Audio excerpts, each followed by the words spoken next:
ముక్కు మొహం తెలియని వాడికే మన జాగ్రత్త చెప్పినప్పుడు నేను మిమ్మల్ని ప్రేమించానండి. మీరేమైపోతే నాకేంటని వదిలేసి వెళ్ళగలనా? సడన్ గా కాలు విరిగిపోతే సపోర్ట్ కి స్టిక్ తో నడుస్తాం. కాలు బాగుపడగానే ఆ స్టిక్ తీసి దూరంగా విసిరేస్తాం. అలాగే నేను మీకు ఇన్నాళ్ళు ఒక స్టిక్ లో ఉపయోగపడ్డాను. ఇక ముందు మీకు నా అవసరం ఉండదు.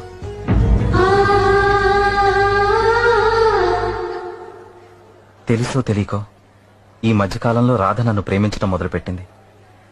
ఆ రోజు ఓ డబ్బున్నవాడు పెళ్లి కొడుకుగా దొరకగానే మీరు నన్ను కాదని అతనితో వెళ్లిపోయారు. మీకోసం రాధ గుడ్ బై చెప్పి ఆ రోజు మీరు చేసిన అదే తప్పు నేను చెయ్యాలా? డబ్బు రాగానే మారిపోయిన మీకంటే 5 సంవత్సరాలుగా వచ్చిన పెళ్లి కొడుకులందరినీ కాదని చెప్పి నా కోసమే ఎదురు చూసిందే రాధ. ఆమె నాకు ముఖ్యం.